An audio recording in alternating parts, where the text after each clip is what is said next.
Bonjour et bienvenue dans le podcast NBA Corner où nous allons parler du lancement de saison cauchemardesque des Sixers et des dernières nouvelles qui viennent de tomber concernant Joel Embiid, Paul George et Tyrese Maxey. On va parler des Lakers de Los Angeles et de l'explosion de Dalton Knecht lors des derniers matchs de l'équipe.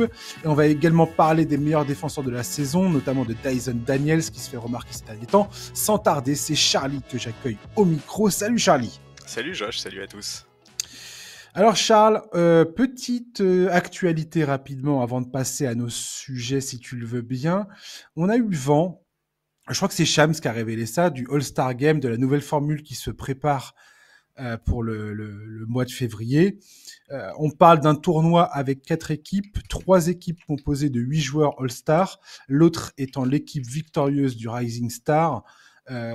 Les premiers matchs, ça sera le premier arrivé à 40 qui se qualifiera pour la finale, et la finale, ça sera le premier arrivé à 25. Donc, ils gardent le Elam Ending avec un score à atteindre. Voilà. Alors, manifestement, de ce que je comprends, il y a encore des négociations entre le syndicat des joueurs, les coachs, les dirigeants et ainsi de suite pour savoir combien d'argent va être donné aux vainqueurs, combien d'argent va être donné aux perdants. Tout ça étant encadré par la convention collective qui donc a été renouvelée là entre la NBA et les joueurs. Donc tout ça c'est en négociation. On sait que Stephen Curry a participé notamment à la demande d'Adam Silver à l'élaboration de cette nouvelle formule. Je sais pas si tu as un sentiment particulier. Moi personnellement, j'ai vu pas mal de réactions sur les réseaux sociaux et j'étais assez d'accord avec ceux qui disaient que tu peux faire toutes les formules que tu veux si les joueurs sont pas engagés, si il n'y a pas de défense, si ça ne joue pas au basket, de toute façon, ça sera quoi qu'il arrive un non-événement pour moi. Mais voilà, je ne sais pas ce que tu en penses de cette idée de tournoi. Moi, je suis tout à fait aligné sur ce que tu viens de dire. Effectivement, je pense que de toute façon, ça dépendra de la mentalité avec laquelle les joueurs abordent cet événement. Bon voilà, on sait que la Ligue tâtonne depuis maintenant des années pour essayer de redonner de l'attrait au All-Star Game. Je vais pas te mentir, je vois pas, je pense pas que cette formule que tu viens de détailler soit la clé ou le miracle pour redonner de l'intérêt à tout ça. La balle, elle est clairement dans le camp des joueurs. Alors demander à Steph Curry de réfléchir à l'organisation de tout ça, ok, pourquoi pas, c'est très bien, mais bon, je suis pas sûr que ça change vraiment le fait que c'est pas du basket en fait le All-Star Game et voilà, ça ne me donne pas envie de, tu vois, je me dis pas c'est super, j'ai hâte d'y être quoi. Complètement, ouais. Il y a aussi toutes les questions là d'organisation, comment les équipes vont être montées et tout. Moi, j'étais vraiment partisan de la logique, les meilleurs joueurs américains contre les meilleurs joueurs monde internationaux. Oui, ça non, absolument, oui, je suis d'accord. De ce duel-là. Après, je comprends bien que c'est pas possible en fait. Pourquoi ? Parce que le nombre de sélections All-Star rentre en considération, notamment pour les bilans des carrières, pour l'entrée au Hall of Fame et ainsi de suite. Et si tu commences à sélectionner Dario Saric, qui n'aurait jamais été au All-Star Game, oui, et puis pour les contrats aussi. Pas... Voilà, également, ouais. Exactement. Enfin, toutes ces notions-là rentrent en ligne de compte et ça fait que ça ne verra probablement jamais le jour. Ce tournoi me laisse sans voix. C'est un événement que je regarde plus depuis quelques années maintenant, le All-Star Game. Pareil. Et à part les compétitions, le concours à 3 points, vraiment, c'est peut-être le seul truc que je regarde encore. Et voilà. On verra bien ce que ça donnera. Autre actu que je voulais mettre en avant, on vient d'apprendre de la part d'ESPN que Hubie Brown allait commenter son dernier match, le dernier match de sa carrière cette saison, à une date ultérieure. Elle n'a pas été précisée encore. On sait que logiquement, il sera accompagné de Mike Breen, que ça sera diffusé sur ABC, qui diffuse les matchs en partenariat avec ESPN. Voilà. Hubie Brown, moi, c'est un mec que avec qui j'ai découvert la NBA. Il commente depuis l'année 81-82, l'année de ma naissance. Donc voilà, il a été coach. Il a coaché les Hawks, il a coaché les Knicks, il a coaché les Grizzlies également dans les années 2000. Ça a été également donc un commentateur légendaire aux États-Unis pour les matchs NBA. Et c'est vrai que c'est quelqu'un que j'adorais entendre commenter. J'aimais bien son regard, j'aimais bien ses analyses. Et voilà, et là il a 90 ans et bah, il est temps pour lui de raccrocher. Et voilà, et ça m'a fait un petit pincement au cœur de savoir qu'il allait prendre sa retraite. Et je lui souhaite bon vent. Je sais pas si tu as un mot concernant Hubie Brown, mais Bon, il fait partie, ouais, clairement des voix de la NBA. Il fait partie de ces personnalités qui contribuent à mettre en scène l'histoire de la ligue et c'est clair que c'est sympa de lui rendre hommage en lui offrant ce dernier match. Effectivement, tu l'as dit, 90 ans, c'est une longévité absolument hallucinante et c'est vraiment une voix qui est complètement indissociable de mes souvenirs de NBA également. ouais, tout à fait. Ouais. Et ouais, ça m'a fait quelque chose d'apprendre ça, je t'avouerai. C'est pas banal. On va, si tu veux bien, attaquer nos sujets. On a beaucoup de choses à parler. On doit parler des Lakers. Je t'avais promis qu'on en parlerait et on va en parler. Mais avant de parler des Lakers, on va parler des Philadelphia 76ers qui, après 14 matchs disputés cette saison, compte déjà 2 séries de 5 défaites consécutives, dont une en cours. Les 2 seules victoires ont été arrachées en prolongation, une face aux Pacers, l'autre face aux Hornets. 2 rencontres qui auraient largement pu mal se terminer pour Philadelphie, sans un match patron de Tyrese Maxey dans le premier, face aux Pacers, avec 2 lancers francs ratés de Tyrese Haliburton en fin de prolongation, et l'explosion offensive de leur rookie Jared McCain dans la seconde rencontre face aux Hornets. La faculté des Sixers à rester en bonne santé était clairement un des points majeurs de l'équipe en début de saison. On en avait parlé, toi et moi, déjà. Le fait que Joel Embiid, Paul George et Tyrese Maxey aient été blessés à des moments différents dès l'entame n'a clairement pas aidé le groupe coaché par Nick Nurse. Je crois qu'ils ont joué qu'un seul match ensemble et au bout de 6 minutes, après 6 minutes jouées ensemble, Paul George s'est blessé. Donc ça fait très peu de temps. Mais cette semaine, il y a eu une information beaucoup plus problématique, à mon sens, qui a été révélée par Shams Charania d'ESPN, avec la confirmation euh, que Joel Embiid a été pris à partie par Tyrese Maxey lors d'une réunion entre joueurs, au cours de laquelle il a été reproché au pivot d'être un mauvais exemple pour le reste de l'équipe par rapport à son attitude, notamment ses retards à répétition, perçu comme une des équipes les mieux armées pour aller au bout cette saison.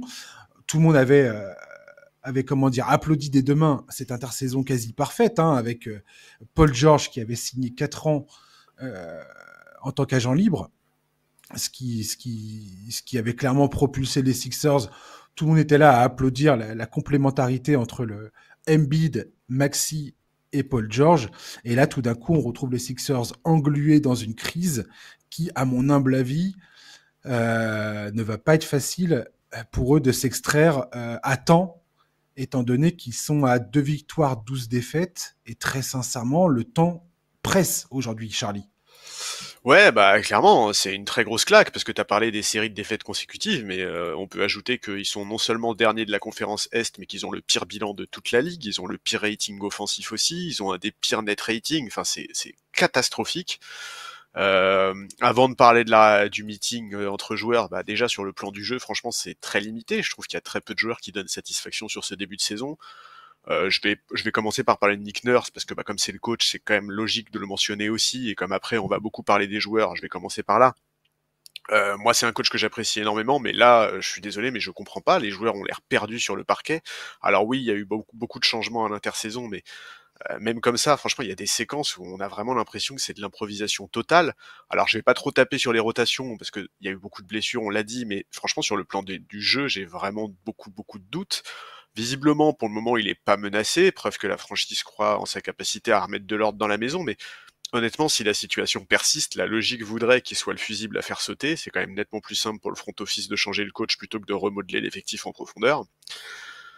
Donc oui, alors ok, Embiid vient tout juste de démarrer sa saison, visiblement il n'est pas à 100%, oui Maxey a été blessé, mais franchement ça excuse pas tout. On a vu depuis le début de saison plusieurs équipes rester performantes malgré des absents importants.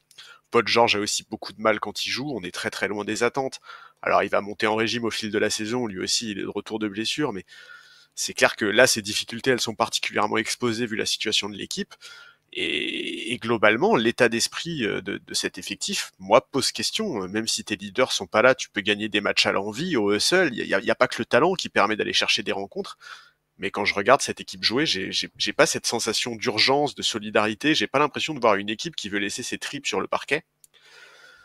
Et donc voilà, là-dessus intervient ce meeting, visiblement, je crois, réclamé par Kyle Lowry, dans lequel, euh, dans lequel Tyrese Maxey dit un peu ses quatre vérités à Embiid.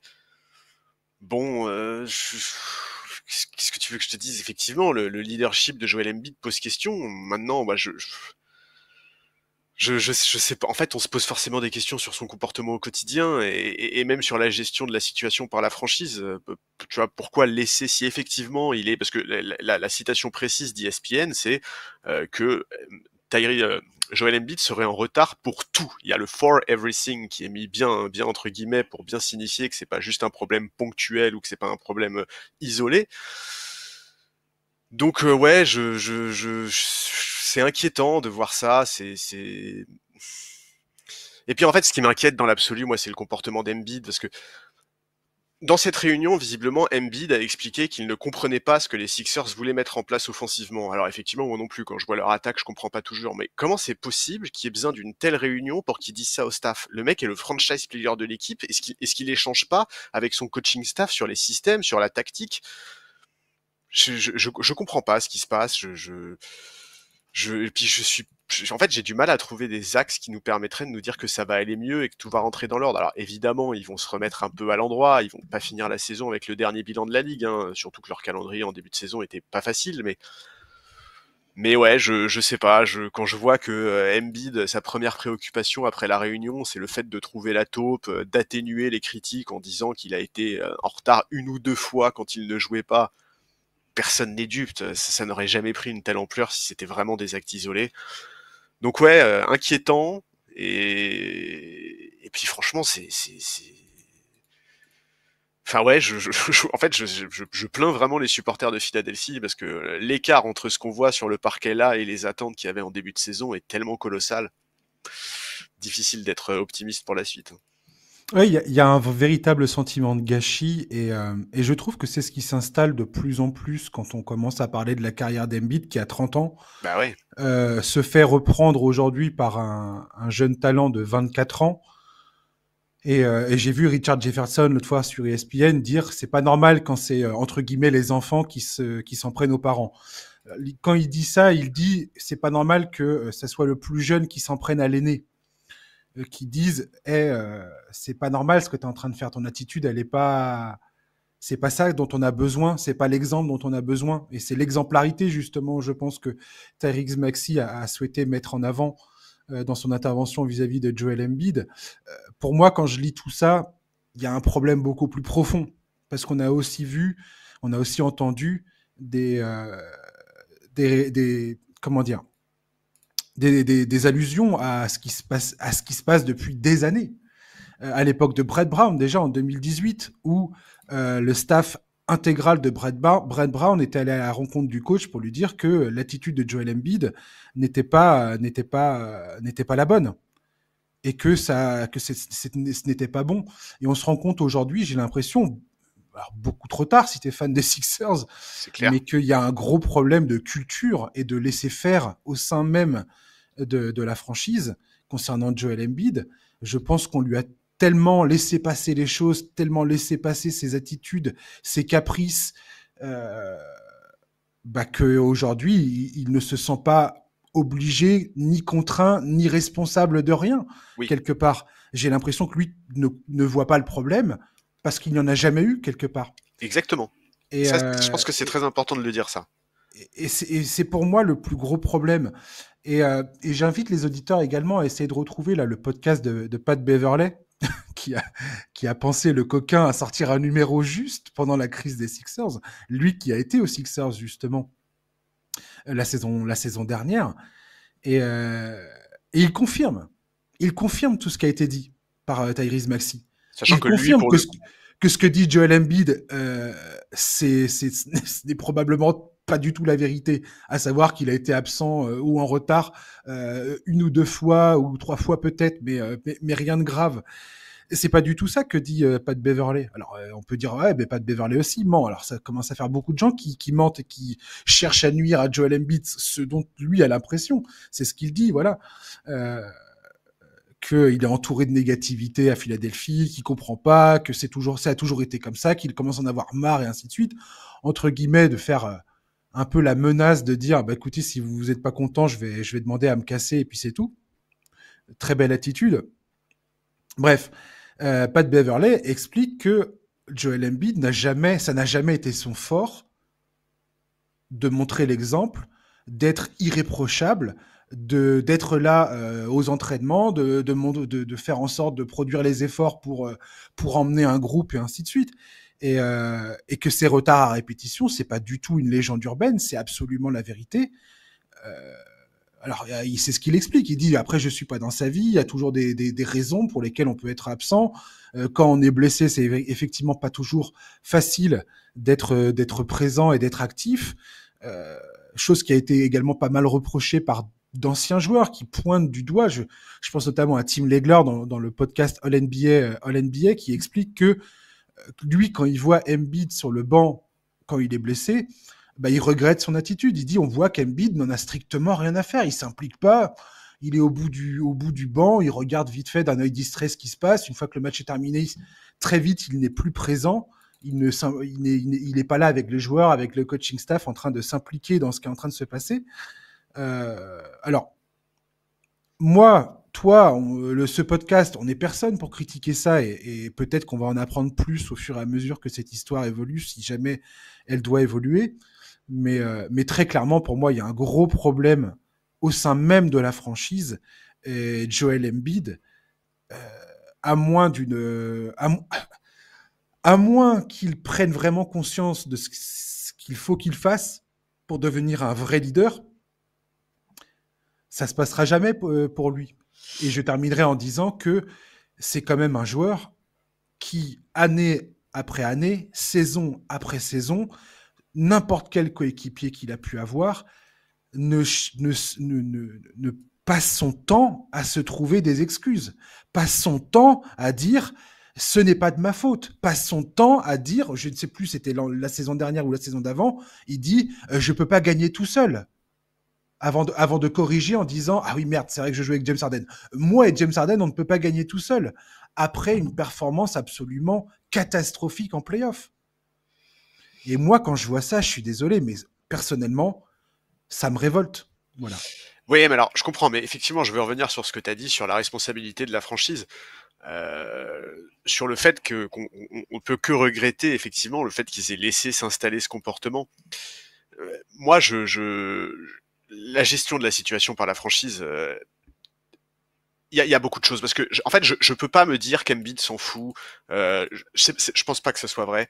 Je pense qu'il a prouvé déjà à des moments que il voulait gagner, qu'il voulait gagner avec cette équipe. On l'a vu jouer en playoff en étant blessé, on l'a vu forcer. Bon bref, pour C'est moi, vrai. on peut pas dire Tout pour à fait moi raison. qu'il s'en fout et qu'il ne se donne pas pour cette équipe. Par contre, ce qu'on peut dire effectivement, c'est qu'il se rend pas compte de l'ampleur du problème parce que la franchise lui a jamais mis le nez dedans, lui a jamais fait les reproches adaptés, ne l'a jamais géré comme il le faut. Mais même au-delà de ça, moi je vais te dire, la Charlie, gestion, Charlie, Charlie, 2 secondes. oui. Moi, je maintiens quand même que, en termes de je prends mes responsabilités, Embiid est loin d'être un exemple. Mais C'était évidemment que c'est loin quelqu'un d'être exemple. qui... Mais bien sûr, mais je le dédouane pas. J'estime que il n'est pas le seul responsable. Mais tu as tout à fait raison. Je le dédouane absolument pas. Mais tu vois, même pourquoi l'avoir laissé jouer les JO, par exemple, cet été, malgré Mais son état complètement. physique? Pourquoi avoir si peu communiqué sur son état avant le début de saison, où on avait l'impression que même Nick Nurse ne savait pas à quel moment il pourrait revenir? Pourquoi ne jamais avoir sévi si le mec est effectivement systématiquement en retard ou en dilettante? On peut pas non plus occulter la responsabilité de la franchise. Évidemment, Embiid n'est absolument pas un exemple. On parle très souvent du leadership des franchise players et de l'importance, enfin, d'à quel point ce facteur est sous-estimé et à quel point il est capital pour aller jusqu'au titre. Et effectivement, ce qu'on voit de Joel Embiid, on peut pas se dire c'est comme ça que ça va se passer et c'est comme ça que cette équipe va passer un cap ou que lui va pouvoir passer un cap en playoff. Ça c'est une certitude.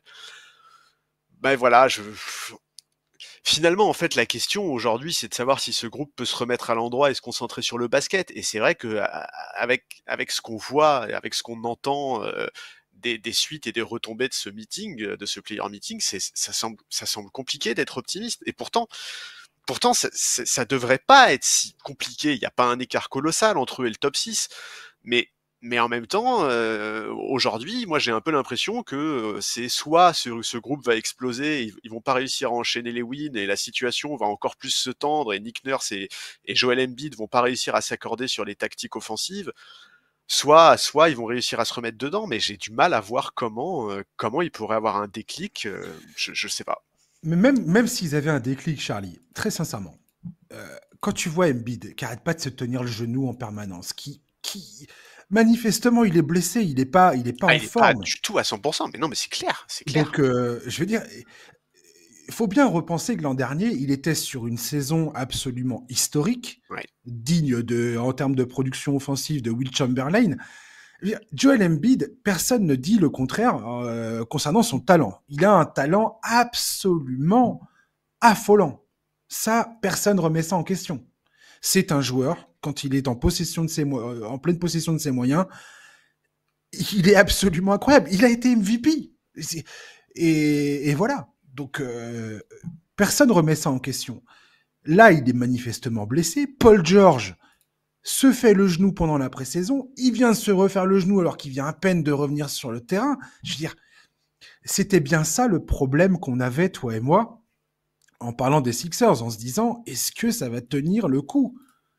Est-ce qu'ils sont capables de jouer et d'arriver en playoff à peu près en bonne forme? Sauf que là, avec un départ aussi catastrophique, ils vont être obligés de mettre les bouchées doubles Ah bah oui. pour gagner. Alors, cette conférence Est, ils ont un peu de chance, c'est-à-dire que pour accrocher le play-in, c'est pas totalement impossible, loin Oh de non, là. ils sont pas loin du play-in là. Ils sont pas loin du tout. Sauf il faudrait commencer à gagner des matchs pour ça. Là, Paul George, on sait que sa blessure qui s'est faite face aux Grizzlies est pas gravissime, qui devrait revenir dans pas trop longtemps si tout va bien. Joel Embiid, on sait toujours pas exactement quel est le problème. Donc je tiens à rappeler qu'il a été opéré du ménisque en février dernier, hein, et il était blessé pendant les playoffs et qu'il était blessé manifestement cet été. Enfin bref, comment c'est possible qu'ils se remettent de tout ça à temps pour les playoffs ou pour jouer cette saison? Non mais bah Je veux dire, il y a un moment où, et Tyrese Maxey, ça j'en ai parlé l'autre fois aussi, qui a dit qu'il était épuisé de devoir prendre l'équipe sur ses épaules en attendant que tout le monde se remette. Mais je comprends pas je vois pas de chemin des Sixers. Je savais que ça allait prendre du temps, mais dans l'optique où tout le monde pouvait jouer, oui, mais où Embiid, George et Maxi jouaient, ça allait prendre du temps pour qu'ils trouvent leur rythme, qu'ils s'acclimatent les uns aux autres et ils comprennent à peu près ce qu'il faut faire pour gagner des matchs. Ça, je me doutais bien que ça allait prendre du temps. Mais là il manque de temps, ils n'ont pas la santé et je vois même pas comment c'est possible qu'arrivé en avril, tout ça se passe bien, quoi. Oui, mais là, c'est là aussi, tu vois, où je suis désolé, mais il y a un problème dans ce groupe. Que Tyrese Maxey soit épuisé parce que Paul George et Joel Embiid sont pas là et qu'il doit tout faire tout seul, Mais ça fait 2 saisons qu'il fait ça, Tyrese oui, Maxey. d'accord, mais Depuis qu'il est arrivé dans le club, dans la franchise, ça se passe comme ça pour lui. d'accord, mais en fait, on en voit chaque année des franchises qui subissent des Mhm. blessures importantes de leurs franchise players et il y a des joueurs de rotation qui step up, ou alors s'ils Ouais, step je up pas comprends. sur le plan individuel, au moins il y a quelque chose dans l'état d'esprit collectif qui fait que, enfin, je sais pas, Orlando est privé de Paolo Banchero, j'ai quand même pas l'impression que Franz Wagner s'épuise à la tâche ou tu vois, qu'il soit sur les rotules, quoi. Donc, donc ouais, moi déjà, je pense que les soucis d'attaque ils vont être en partie gommés par le retour de Tyrese Maxey. Je pense aussi que le retour de Paul George va faire du bien à ce niveau-là, parce que c'est un ailier qui va donner de la cohérence au jeu, mais en l'état, je, je, je- en l'état, malgré ça, s'il n'y a pas un changement dans la mentalité, s'il n'y a pas un changement dans ce qu'on voit sur le parquet, notamment de la part des role-players, je vois pas comment les Sixers peuvent répondre aux attentes. En tout cas, pas aux attentes qu'il y avait avant le début de saison. J'espère vraiment me planter, hein, parce que moi j'ai envie de voir enfin voilà, j'ai envie qu'on ait des playoffs incroyables, j'ai envie qu'on ait des saisons incroyables, et j'aimerais bien un jour dans ma vie voir un Joel Embiid en forme en playoff. Donc à la limite, bon, moi, tu sais quoi, à la limite, si on veut trouver du positif dans tout ce qui se passe actuellement, on peut mentionner le fait que bah moi je trouve ça bien que Tyrese Maxey prenne de l'épaisseur dans le leadership. On sait qu'il en a déjà parlé, notamment la saison dernière. Il estime lui être un leader, avoir ça dans le sang. Donc écoute, quelque part c'est bien qu'il ose faire ses reproches à Joel Embiid. Tu vois, on peut pas à la fois se plaindre du manque de réactivité de la franchise face au comportement d'Embiid et pas célébrer le fait que Tyrese Maxey, lui, il le fait, tu vois, lui, il lui rentre dedans. Alors ok, il se le permet aussi parce qu'ils sont très proches dans la vie de tous les jours, mais ça reste une donnée qui est importante. Bon, voilà, Ça reste totalement anormal, Charlie. Je suis mais bien désolé, ça sûr que reste ça reste un... Ah totalement non, mais attends, anormal. mais évidemment, là j'essaye C'est une aberration, mais clairement, quoi. évidemment, Je là suis désolé, mais... j'essaye de chercher Hmm. le maigre positif pour les fans des Sixers. Euh, mais tu vois, ne serait-ce que, alors je vais te dire un truc, hein, et je dis pas ça parce qu'il est français ou quoi, hein, mais si dans l'effectif t'avais 5 mecs qui mettraient l'intensité et l'énergie de Yabusele quand il rentre, la situation elle serait bien moins dramatique. Hmm. Ouais, c'est vraiment fou. Enfin, très sincèrement, j'avais pas trop idée à quel point. Enfin, c'est impossible de savoir tant que un événement comme ça ne se déroule pas, mais euh, et on avait perçu quand même qu'il y avait des choses qui tournaient jamais trop rond depuis l'histoire avec Ben Simmons, tout ça. On voyait bien que cette franchise avait quand même quelques problèmes Ouais. sous-jacents. À ton avis, ça va prendre combien de temps avant qu'un média là demande une interview à Ben Simmons pour lui parler de la situation aux Sixers? Ouais. Parce que là, à mon avis, il y aurait des trucs à dire. Hein. Après, est-ce que Ben Simmons va se sentir la liberté de s'exprimer? C'est Et ça la même la question. légitimité, parce que bon. Exactement. Ouais. Après l'attitude de merde qu'il a eu pour son départ. Voilà. Pour moi, le seul plaisir qu'ont les Sixers aujourd'hui, enfin les fans des Sixers d'aujourd'hui, c'est Jared McCain, leur rookie, Oui. qui est en train d'être Yabusele. en haut du tableau pour la course du rookie de l'année, qui démontre des choses complètement hallucinantes et qui font dire à certains, ce serait pas mal que les Sixers foirent leur saison complètement pour essayer de récupérer leur pic qui sera envoyé à OKC si jamais le pic est en dessous n'est pas compris entre le premier et le sixième choix. Ah ouais, Je mais rappelle, c'est je rappelle que ce pic-là a été balancé en 2020 par Daryl Morey, qui voulait se débarrasser du contrat d'Alorford, qu'il avait signé pour 4 ans et 109 millions de dollars, et il l'a envoyé à OKC pour récupérer Danny Green en échange du 34e choix de la draft de 2020 et de ce fameux premier tour protégé entre les choix 1 et à 6. Encore une masterclass de... Comment il s'appelle le mec, le général manager du Thunder, Sam Presti. Ouais. Et voilà quoi. Non mais ça c'est impossible. On peut pas imaginer ça. Non mais ça non, bien sûr que c'est Ah mais parce impossible. qu'en fait, non mais même si par exemple là demain on nous annonce qu'Embiid il est out pour la saison, etc., c'est impossible d'imaginer ça. En fait, le gamble est trop risqué. Enfin, Mais ça me fait rire quoi. t'imagines, non mais t'imagines, là, moi j'imagine Presti quand il entend là, la déclaration, ouais on va tanker. Oh le frottage de main de Sam Presti. C'est pas possible. C'est trop risqué comme gamble et t'as un effectif qui est trop fort pour ça, bordel. C'est pas possible. Il va récupérer leur pick s'ils tankent pas. Pour le coup, quoi qu'il arrive, le premier tour partira chez eux si tous les pics qui seront en dessous du 6 seront pour OKC, quoi. Enfin, si le pic est en dessous du 6, du choix 6, ça part au Oui, mais c'est Thunder. là où le gamble pour Philadelphie il serait trop important, tu vois, parce que Ah bah oui. même en essayant de perdre un maximum de matchs, t'es pas à l'abri d'en gagner trop, quoi. Non. Après, ils sont au coude à coude avec les Wizards avec leurs 2 victoires. Hein. Attention. Oui, Ils sont plutôt bien barrés. Ils sont mieux barrés dans la course au tanking que dans la course au playoff. oui, mais ça c'est vrai, mais c'est quand même dans un cas de figure où t'as plusieurs de tes forces vives qui ont pas lancé leur saison. Enfin, tu vois, Non, mais Embiid bien n'a pas sûr, lancé bien sa sûr. saison. Enfin, non, c'est pour ça je peux pas y croire. Je sais qu'il y a déjà pas mal de vannes là-dessus, mais je peux pas y croire et je trouverais ça aberrant de toute façon. Ouais, c'est triste, hein. C'est marrant parce que tu vois, même toi et moi qui n'y croyons pas, on croyait pas trop à cette équipe au moment du trade de Paul George et tout, même si on était intrigué parce que ça pouvait donner le trio qui paraissait cohérent et équilibré. On pensait que les problèmes physiques allaient être trop une gêne. Jamais j'aurais misé sur un début de saison comme celui-là. Oui, puis alors, le fait que Tyrese Maxey sorte également, il s'est blessé le 7 novembre, je crois, un truc comme ça. Et, et clairement, ça a complètement fait dérailler l'histoire, quoi. Ouais. Qui était déjà mal engagée. Et là, aujourd'hui, on est dans une crise dans une crise d'identité carrément. On est plus dans un truc où c'est seulement et quand les blessures seront derrière nous, on va se remettre en ordre de marche. Je veux dire, après ça peut se passer très vite. Hein. L'expérience fait que on a déjà vu des situations comme ça Bien qui sûr. semblaient désespérées ou sur le coup c'est très impressionnant et très choquant presque. Et finalement, ça se rétablit très vite. Une fois que tu commences à gagner des matchs, Évidemment. tout se remet, tout peut se remettre extrêmement vite en ordre de marche. Oui, Donc, mais n'empêche c'est que tout le mal que je souhaite à Philadelphie. oui, mais il Mais faudra régler ces problèmes-là quoi qu'il arrive à un moment donné. En fait, c'est ça qui est oui, mais important. alors, oui, mais c'est pour ça que tout à l'heure je parlais de la culture au sein même des Sixers. Absolument. C'est que ce problème-là est beaucoup plus profond. Et ça, c'est pas un problème qui va se régler ni demain, ni d'ici la fin de la saison, sans que quelqu'un prenne ça à bras le corps, j'ai envie de te dire. Mais tu sais que moi, ça m'a fait rire quand j'ai vu que Et c'était Kyle qui Lowry. va faire ça? Moi, ça m'a fait rire quand j'ai vu que c'était Kyle Lowry qui avait demandé cette réunion, parce que je me dis Kyle Lowry qui sort de un peu plus de 2 saisons à Miami qui est quand même une franchise où si t'as quelques kilos en trop, tu risques de te faire virer, et qui déboule à Philadelphie, qui laisse Joel Embiid être à la bourre à tous les meetings, à toutes les activités d'équipe, tu te dis non mais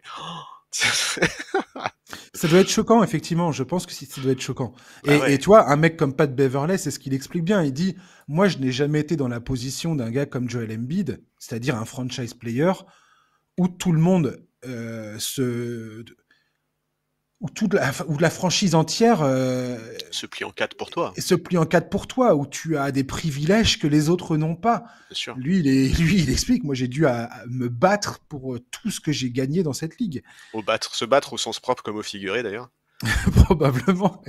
Mais, euh, mais voilà, et c'est vrai que de son point de vue à lui qui a fréquenté quand même énormément de franchises, c'est un journeyman par excellence, Pat Beverley, qui Ouais, et a puis il y en a vu, vu des franchise players, hein. voilà, qui a vu différentes organisations fonctionner. Effectivement, quand tu l'écoutes, tu vois que bah, voilà, il va pas par quatre chemins, quoi. Clairement, pour lui, il y a un problème d'attitude, il y a un problème de professionnalisme. Et c'est ça le problème. C'est qu'à partir du moment où Joel Embiid, que ce manque de professionnalisme de Joel Embiid est autorisé et presque encouragé par la franchise, c'est un problème majeur qui ne se résoudra pas en 2 secondes. Et ça, pour moi, c'est beaucoup plus grave. Si tu es fan des Sixers, c'est beaucoup plus grave que tout ce qui vient d'être dit, la chasse aux sorcières derrière qui va suivre, trouver la taupe ou je sais pas quoi. Bref, ça, pour moi, c'est un vrai problème, quoi. Bah, le principe, enfin, en fait, moi, le truc qui me gêne dans cette histoire de trouver la taupe, c'est vraiment genre, enfin, c'est se cacher en fait, quoi. C'est se camoufler, croire que croire que le problème principal aujourd'hui à Philadelphie, c'est qu'il y a un mec dans le vestiaire qui parle à la presse. C'est vraiment pas comprendre l'ampleur de ce qui se passe actuellement. Ouais. Je peux pas m'empêcher de me dire que Brian Colangelo, quand il a été nommé aux Sixers en 2016, il s'est barré en 2018, je crois, un truc comme ça. Les problèmes des Sixers remontent beaucoup à son règne en tant que general manager. Et c'était clairement pas la bonne personne, je pense, à mettre à la tête de cette histoire. Et, euh, et après, ils ont eu longtemps Brett Brown avec la double casquette. Daryl Morey, il est arrivé. Je sais pas à quel point Daryl Morey a pu ou pas changer les choses, a pu ou pas changer la culture de cette franchise.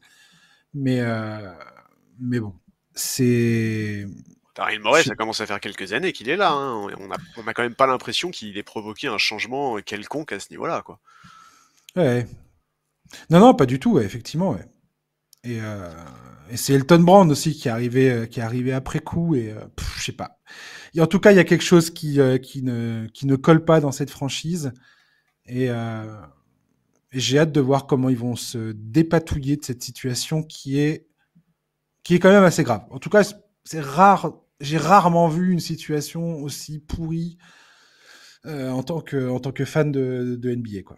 Ouais, je suis d'accord. Très sincèrement. On va parler de choses plus réjouissantes. Ou presque. On va parler des Los Angeles Lakers. Je t'avais promis qu'on allait en parler. Et c'est ce qu'on va faire. Alors, Je voulais t'en parler parce qu'il y a eu un départ de saison qui était encourageant. Ensuite, il y a eu une petite accalmie avec 4 défaites en 5 matchs, à cheval entre la fin octobre et début novembre. Et là, tout d'un coup, revoilà les Lakers dans la cabine de bronzage californienne avec 6 victoires consécutives. Ils ont perdu la nuit dernière face au Magic, les lancers francs, hein, Charlie. Ouais, ouais, ouais. LeBron, Ah, elle est rageante un peu. Anthony Davis, putain, c'est pas possible ça. Donc dommage. Oui, t'as l'air Mais de... C'est vraiment dommage. non, non, mais dommage pour les Lakers, Ouais, quoi. ouais. Elle est rageante cette défaite. Ah, très, ouais, très, Et très. elle était magnifique pour Orlando. Très content de voir Franz Wagner qui est sur une bonne vibe. On va peut-être en parler la semaine prochaine du Magic, tiens, si tu veux bien. Ouais, avec plaisir. Mais il y a eu ce petit rayon de soleil également qui s'appelle Dalton Knecht, le rookie des Lakers, qui a explosé les compteurs face au Jazz. 37 points dans les dents d'Utah devant des supporters en délire. Le match était absolument magnifique. Et voilà. Et puis, bah, c'est pas compliqué de comprendre que Dalton Knecht, c'est le joueur parfait à mettre aux côtés de LeBron James et d'Anthony Davis. Un shooter redoutable que les défenses ne peuvent pas ignorer sur le périmètre. Il a bien quelques limitations défensives. Euh, et là, il y a cette question qui se pose à JJ Redick. Est-ce qu'il pourrait ou pas l'installer dans le 5 majeur, même quand Rui Hachimura sera de retour, ne serait-ce que pour sa complémentarité avec les deux stars de l'équipe.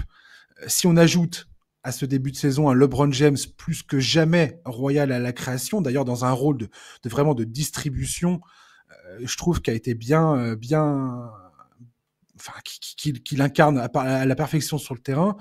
Anthony Davis qui a été là, qui est solidement installé dans la conversation pour le MVP, et on voit bien que JJ Redick a décidé d'en faire le joueur principal sur le terrain, où tout passe par lui aujourd'hui en attaque, et j'ai l'impression que ça lui a fait beaucoup de bien pour son investissement sur le parquet. J'ai l'impression qu'on pourrait presque croire, Charlie, que les Lakers sont en mesure de jouer les troubles faits au sein de cette conférence Ouest. Qu'est-ce que tu en penses? Bah, ce qui est sûr déjà, c'est qu'on peut tirer un coup de chapeau à JJ Redick pour ce début de saison réussi. On va revenir un peu sur les discussions qu'on avait eues, toi et moi, au moment de sa nomination. Il y avait beaucoup de doutes qui l'entouraient, pas tant sur son potentiel de coach, mais sur le fait que ça soit à LA avec LeBron, etc., etc. On en avait beaucoup parlé. Moi, j'avais peur que ça soit compliqué pour lui de gérer tout ça, de s'imposer dans le vestiaire malgré cette image de pote de LeBron, etc. J'avais aucun doute sur le fait qu'il ait les qualités pour devenir un bon coach in fine, parce qu'on connaît Redick, on sait que c'est un rongé absolu de basket, qu'il a toujours une vision tactique intéressante. Il suffit de l'écouter dans les médias ces dernières années pour en être convaincu, mais c'est plus sur l'endroit que j'avais des craintes, surtout qu'à LA, tout est amplifié. Je rappelle quand même que pendant la pré-saison, je crois que c'était pendant la pré-saison, on a eu des offs de la franchise qui nous expliquaient que JJ Redick était le nouveau Pat Riley. Bon, c'est quand même pas mal, mais c'est quand même mais n'empêche que ouais, je suis assez séduit par ce début de saison. Je trouve qu'en plus, il s'est vraiment imposé. Il a pas perdu de temps pour prendre des décisions qui, à ses yeux, s'imposaient, comme évidemment la mise sur le banc de D'Angelo Russell, qui a pas débuté un match avec les titulaires depuis 2 semaines. Ouais, et l'attitude de Cam Reddish Ouais, derrière, ce qui a changé pas mal la défense en fait. Ça a réglé quelques problèmes tout du moins. ouais, et puis même sur l'attaque, ça a changé, parce que du coup, effectivement, t'as parlé du rôle de LeBron à la création, et c'est renforcé par le fait que D'Angelo Russell soit plus là. Enfin, en fait, on a l'impression que ces décisions, elles sont acceptées par le groupe parce qu'elles sont réfléchies. Et au-delà de ça, franchement, le début de saison des Lakers, il est convaincant. Alors évidemment, c'est facilité par le fait qu'Anthony Davis est monstrueux, mais c'est aussi parce que les Lakers jouent bien et que, comme tu l'as dit, AD est enfin devenu le joueur central dans le jeu mis en C'est place par ça, ouais. Redick. Ces dernières saisons, on l'a quand même souvent entendu, ce refrain: Anthony Davis doit devenir le numéro 1, Anthony Davis est l'avenir, blablabla. Mais dans les faits, et notamment sous Darwin Ham, c'était bel et bien LeBron qui restait la première option. Aujourd'hui, c'est plus le cas. Et d'ailleurs, sur ce début de saison, Anthony Davis prend plus de shoots que LeBron James, et c'est la première fois depuis le début de leur association chez les Lakers.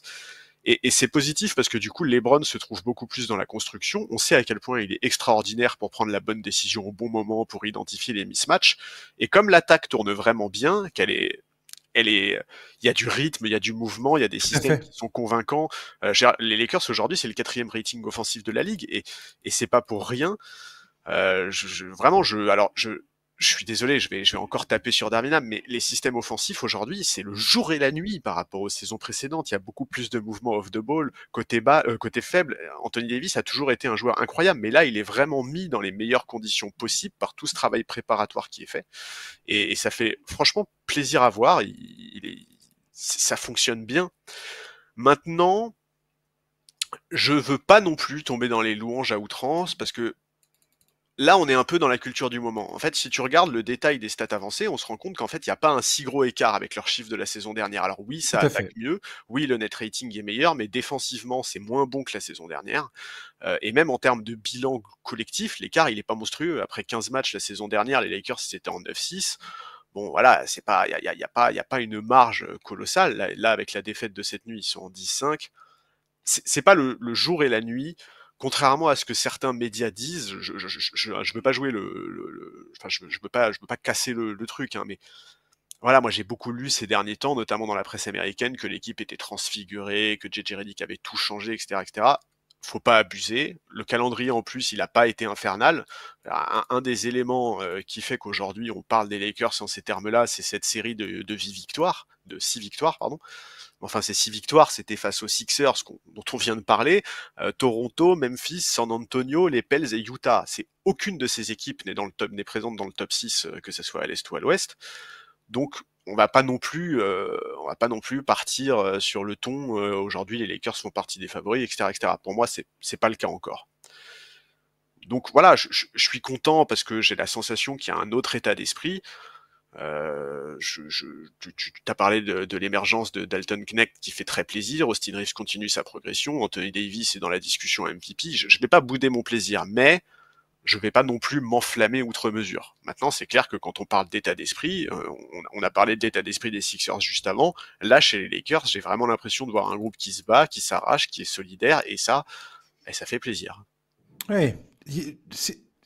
JJ Redick a quand même beaucoup on voit quand même sa patte sur cet effectif. Ah, complètement. LeBron James, je crois que c'est la deuxième fois de sa carrière qu'il a autant de passes décisives en moyenne par match. La dernière fois, c'est la saison du titre à Los Angeles, où il était à 10,2. Et là, on voit bien, même dans son efficacité offensive, que ce soit lui ou Anthony Davis, ils sont vraiment au top niveau dans ce début de saison. Et ça permet, ça permet aux Lakers d'être beaucoup plus, comment dire, efficaces face à leurs adversaires. Cette décision, enfin, de filer le ballon à Anthony Davis et de le laisser exprimer son talent, c'est magnifique. La défense en transition aussi a été a été plutôt, enfin, montre des signes d'amélioration. J'essaye de faire, je suis comme toi, j'essaye de pas m'emballer, je vais essayer de pas rentrer dans les superlatifs, mais il y a quand même beaucoup d'indications positives aujourd'hui sur le terrain.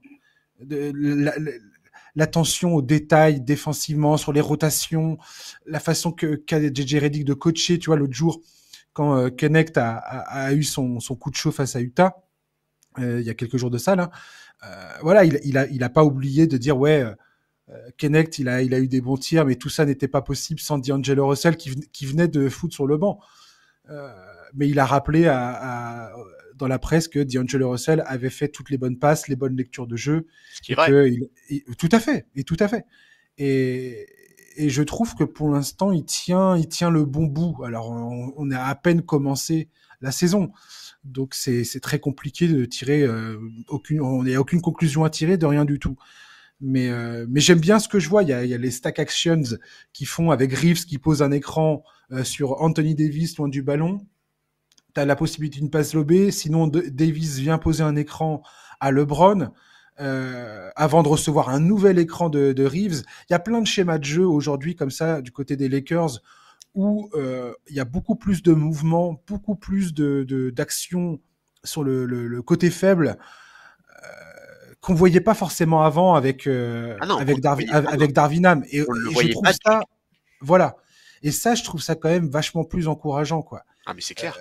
Concernant la question de Dalton Knecht, est-ce que tu penses qu'il devrait être dans le 5 à la place de Hachimura ou pas? Je pense que c'est compliqué de se projeter parce que je pense que l'effectif des Lakers, il va bouger. D'abord, D'accord. on sait que, on sait Bougé par transfert, tu veux dire? ouais, bah, déjà, Ok. il semble acté que la franchise cherche un big man supplémentaire, ça me semble assez clair. Bon, ça, ce sera pas pour le 5, ce sera a priori pour la rotation. Mais il y a aussi le cas d'Angelo Russell qui est encore et toujours en suspens. Je, voilà, moi, je vais pas te Bah, ça mentir. fait 2 ans qu'il cherche à s'en débarrasser. Hein. Oui, Personne bah, n'en non, veut. mais t'as vu le changement là, le changement de communication? Non, mais en fait, on n'est pas sûr de Grave, vouloir le trade parce qu'il est trop grave. fort. Ouais, c'est ça. Mais c'est Venez, tellement drôle. Je venez me tape des prendre ma barres de rire à chaque fois que je lis les communiqués. Tu sais, tu sens tout de suite le truc interne aux Lakers qui essaye de balancer des infos off à la presse, tu parles. ouais, c'est ça.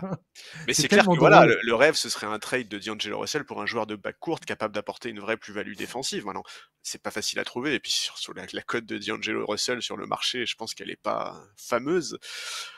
Mais aujourd'hui, je trouve que c'est compliqué. En tout cas, ce qui est clair, c'est que j'ai tout à fait confiance en JJ Redick pour prendre les décisions qui vont s'imposer au niveau des rotations et de pas hésiter à bench les joueurs qu'il faut bench, etc. Je pense que dans l'absolu, défensivement, ça peut s'arranger avec aussi le retour d'un mec comme Vanderbilt, etc. Hmm. Bon, je sais pas. Moi c'est clair que si demain je pouvais m'amuser sur la trade machine, j'essaierais de récupérer un mec comme Dennis Schroeder ou quelque chose comme ça, tu vois. Bon, voilà, je prends du plaisir en voyant ce qui se passe.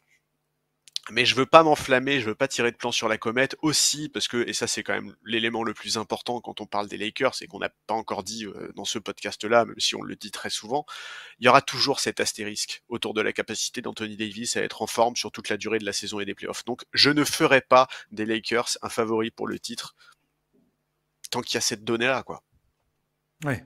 Et, et sur et sur Dalton Knecht, moi je pense il faudra faire sa place dans la line-up, enfin dans le starting five, dépendra aussi beaucoup des mouvements qu'il y a eu et de de l'identité de jeu que veut donner JJ Redick, quoi. Oui, effectivement, ouais. Si c'est pas l'effectif final, faudra voir effectivement comment ça se déroule et les blessures et comment ça va se passer. Mais franchement, cette équipe, elle monte des couleurs. On va voir là. Dans les prochains jours, il va y avoir quelques matchs intéressants. Prochain match, il est face à Denver. C'est dans la nuit de samedi à dimanche. Après, il y a Phoenix au menu, San Antonio, Oklahoma, Utah début décembre, Minnesota, Miami, Atlanta le 7 décembre. Donc à partir de là, on va avoir une bonne idée de à quoi ça ressemble en fait côté Ouais. Lakers. Jusqu'à Noël, là, il y a même 2 matchs à Sacramento, qui vont se jouer le 20 et le 22 décembre.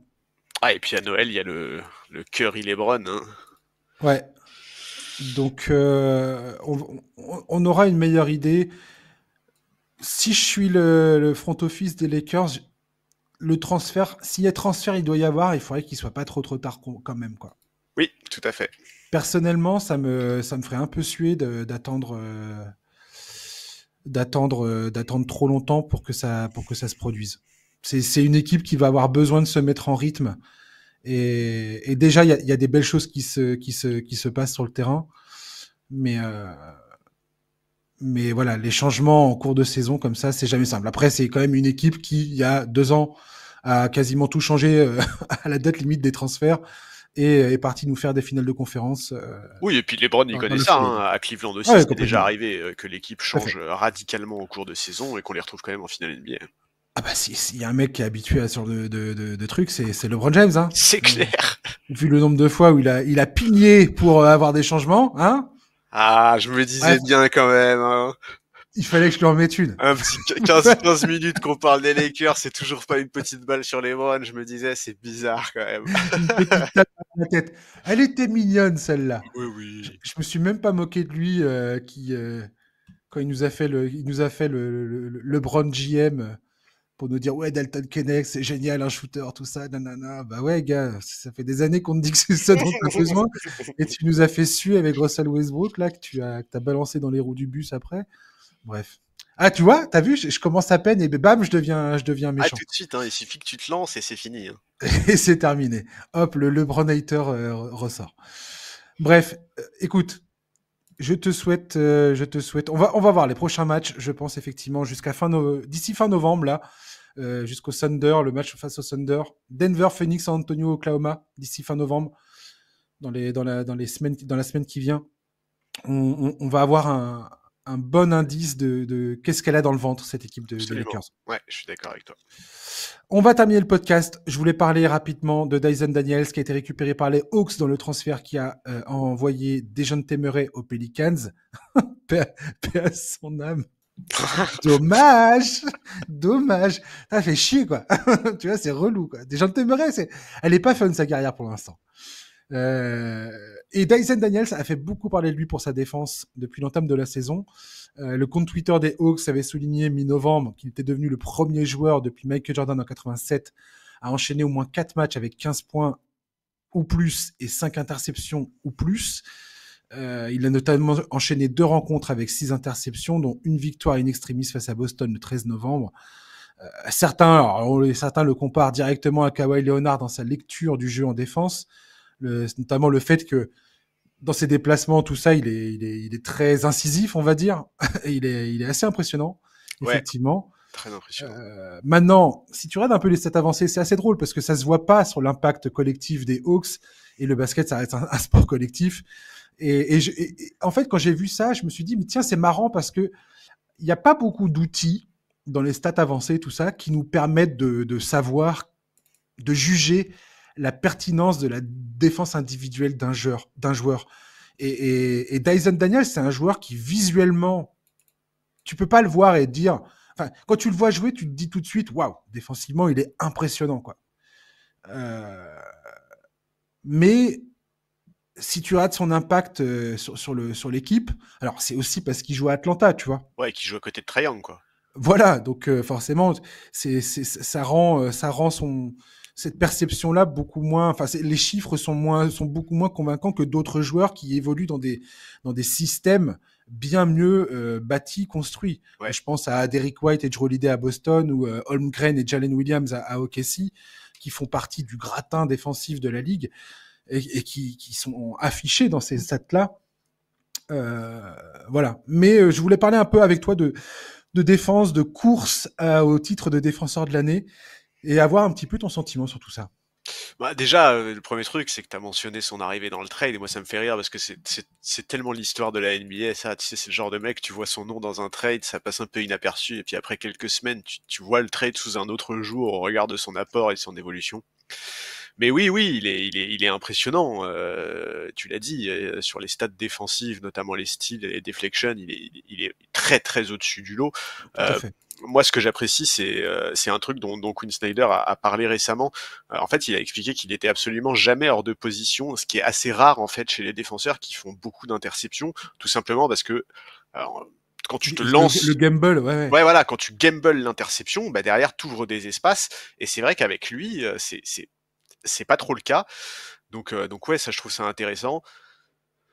Bon voilà, le problème c'est ça, c'est qu'il est aux côtés de Trae Young, donc forcément il faut qu'il ait de l'impact pour 2 voire 3. Mais n'empêche qu'effectivement c'est une très belle pioche pour Atlanta, c'est une progression qui est sympa pour un joueur dont le début de carrière NBA passait un peu inaperçu. Et voilà, il est un élément qui est malgré tout important dans une équipe qui est dans le top 6 à l'Est actuellement. Mais voilà, en fait, c'est compliqué de faire le lien avec la course aux défenseurs de l'année parce qu'on est quand même dans une ligue qui récompense rarement les défenseurs extérieurs, tu vois. C'est Moi, en vrai. fait, quand tu m'as parlé des sujets, tu as parlé donc de la défense sur le périmètre. Et je me suis dit, dans ma tête, je me suis un peu fait la liste des mecs que moi je considère comme étant très forts sur le périmètre. Et il n'y en a pas un de ces mecs-là qui a été élu défenseur de l'année, quoi. Non, non, mais Pas un, ça n'arrive. En fait, dans tous les débats sur les défenseurs de l'année, c'est beaucoup la défense du cercle. bien sûr. C'est des mecs comme Wembanyama, Chelton Gren, qui était le grand Exactement. favori avant qu'il se blesse au bassin. Tu vas entendre rapidement Evan Mobley, Rudy Gobert, bien évidemment, Adebayo, des joueurs comme ça. Mais rarement on parle des joueurs sur le périmètre de ces défenseurs-là. Et Kawhi Leonard, c'est peut-être le dernier gros monstre défensif. Jrue Holiday aussi. Ouais, enfin le Kawhi Ce sont Leonard d'il y a quelques années, quoi. Oui, il y a quelques. Non, mais voilà. Non, mais Ouais. je veux dire dans l'histoire. Je veux dire, Ah il y oui, a oui, eu. ok, tout à fait T'as d'accord. eu Gary Payton, t'as eu Ron Artest, Kawhi Leonard.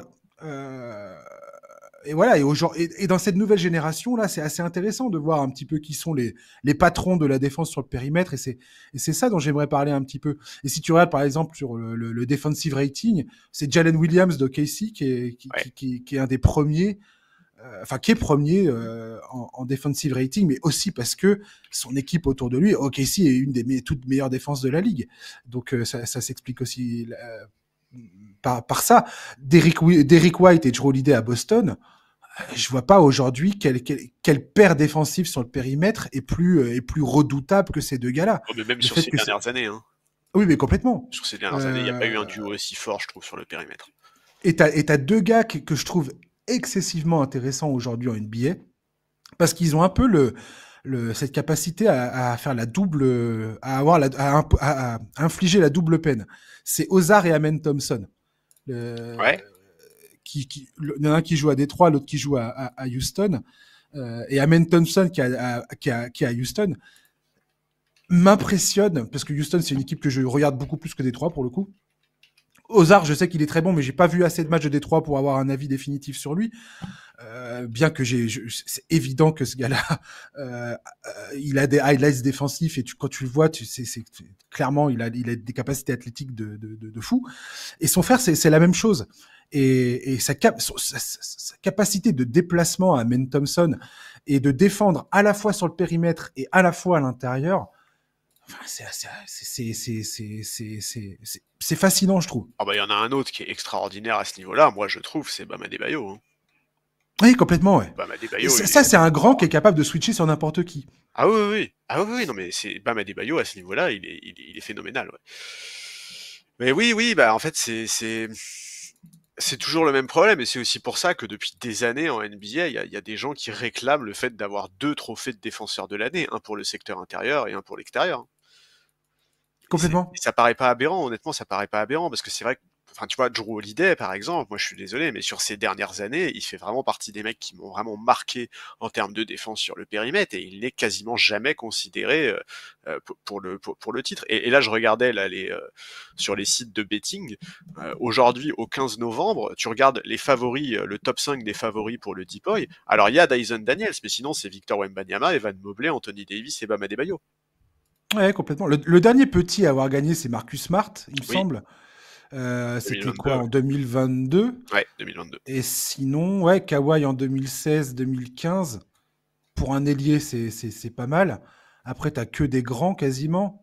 T'as Rudy Gobert, Jaren Jackson, Marcus Smart. Je remonte la frise chronologique. Mhm. Rudy Gobert, Antetokounmpo en 2020, Rudy Gobert 2019-2018, Draymond Green 2017, Kawhi Leonard les 2 années suivantes, Joachim Noah en 2014, Marc Gasol en 2013, Tyson Chandler en 2012. Ça, j'avais oublié qu'il avait eu ça quand il jouait aux Knicks. Dwight Howard les 3 années qui précédaient, Kevin Garnett en 2008, Marcus Camby en 2007, Ben Wallace 2006-2005, Ron Artest en 2004. Ouais. Et puis après, faut Faut remonter à Gary Payton. Ouais. faut remonter à Gary Payton en 96, quoi. Tout à fait. C'est assez dingue. T'as Dennis Rodman en 91, qui est également un ailier. T'as plein de joueurs, effectivement, t'as plein de joueurs comme ça qui dans la défense sur le périmètre, ne rentrent pas dans les considérations. Et j'ai l'impression qu'aujourd'hui, Holmgren, je ne sais pas à quel point il va être pénalisé par sa blessure, mais ça se joue entre Holmgren ou Mbanyama et peut-être Mobley parce que Cleveland fait une saison de fou, quoi. Mais je sais pas qui. C'est qui. Tu as gardé la liste des paris, Alors des là, favoris des paris? actuellement, le favori, c'est Wembanyama. Ensuite, effectivement, Mobley, Ouais. Anthony Davis, Bam Adebayo et Dyson Daniels. Pour le moment, Holmgren n'est pas dans la liste en raison de sa blessure. Ouais, voilà, ouais, parce que je pense qu'il a été en tête pendant un moment en Mais c'est début de vrai que saison. c'est assez fou, tu vois, de quasiment jamais lire dans les discussions sur le Depoy des noms comme, je sais pas moi, Jaden McDaniels, Herb Jones, Caruso, Anunoby, tous ces mecs-là qui sont tellement Exactement. dominants sur le périmètre. Et qui sont tellement importants parce que c'est le point de la défense. Bah, évidemment. Ça commence par là. Évidemment, c'est pas Et donc, spectaculaire parce que ça va pas se hmm. finir par un contre ou par un truc comme ça, mais voilà. Et je vais même pas citer Derrick White dont toi t'avais parlé avant, mais en fait, ouais, c'est l'impression qu'en fait, pour obtenir cette récompense pour sa défense sur le périmètre, il faut être dominant au niveau d'un Kawhi il y a 10 ans. Sauf que le Kawhi d'il y a 10 ans, c'est peut-être un des plus forts qu'on ait jamais vu dans l'histoire, quoi. Ouais, complètement, ouais. Ouais, c'était absolument ridicule. Ça n'avait aucun sens. Ça n'avait T'avais aucun sens. t'avais l'impression d'un adulte qui volait une sucette à un enfant, Ah quoi. ouais, avec ses mains colossales, là. Ouais. Et puis moi, ce que j'adorais, tu vois ça dans les vidéos d'époque, quand il était capable de lire des actions sans même regarder ce qui était en train de se passer, tu vois. Ouais, ouais, Il allait tendre son bras et puis le ballon arrivait, quoi. Ou hallucinant. je me souviens aussi d'une séquence, ça, tu retrouves ça facilement sur Internet. C'était un match entre les Spurs et les Kings, je crois, ou je sais plus, c'était Ben McLemore qui se fait prendre le ballon, mais quasiment 2 fois consécutives par Kawhi. Oui. Et c'est l'humiliation ultime, quoi. Et je m'en souviendrai toujours. Attends, je vais regarder ça vite fait. Mais je me souviendrai toujours de ce truc-là où, Ben McLemore, t'as l'impression que c'est la fin de sa carrière, quoi. Clairement, tu te dis, mince, c'est terminé pour moi, quoi. J'ai plus rien à faire ici. Ouais, c'est bien, il est bien à Sacramento à ce moment-là. Ouais. Et mon Dieu, quoi, c'est gênant. C'est gênant et tu te rends compte que Kawhi, c'était un monstre. Et déjà, dans les finales 2014, je sais pas si tu te souviens, mais il y avait eu des images comme ça pendant les finales où on montrait les réactions de LeBron James quand il voyait Kawhi se faire revenir sur le terrain pour défendre sur lui. Et tu le Ah non, mais voyais c'est souvent fou. qui regardait vers le banc en se disant putain merde, le revoilà lui, chier. Mais tu Bon sais que bah vraiment, pour moi, Kawhi, c'est ça va vraiment mal se passer. c'est un des plus grands what if de toute l'histoire de la ligue, ce mec-là. Il était si fort défensivement et après, il est devenu Ouais. si fort offensivement. Enfin, le mec était le joueur parfait. Il lui manquait juste du leadership à lui aussi, tiens. Ouais. Et franchement, j'oublie pas son histoire de genou là et je me demande vraiment, ce que ça va donner l'enquête qui va avoir lieu là. Enfin, si ça va aller au bout ou pas. Je pense pas. Je pense qu'il va y avoir un arrangement à l'amiable Comme et que souvent. voilà, que toute vague va être dissipée. Mais franchement, ce truc-là, enfin, c'est pareil. Un des, ça a été un choc quand même pour moi de découvrir ça.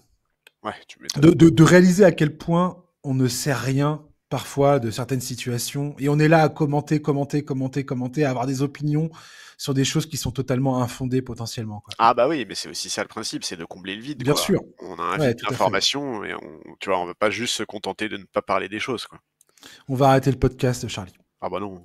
Définitivement. Allez, c'était la dernière. Merci beaucoup. Non, je déconne. Merci, Charlie, d'avoir été là. Merci à toi, c'était un plaisir comme toujours. Yes, on se retrouve la semaine prochaine. On va parler du Magic. On peut déjà dire qu'on va parler du Magic. J'ai envie de parler du Magic, de Franz Wagner, de l'absence de Paulo Banchero, de ce qui se passe là-bas, Jalen Suggs, tout ça. Ah bah Jalen Suggs en termes de défense sur le périmètre d'ailleurs, c'est pas mal aussi, hein. Eh putain, t'imagines, on a parlé de défense sans parler de Jalen Suggs. Ouais.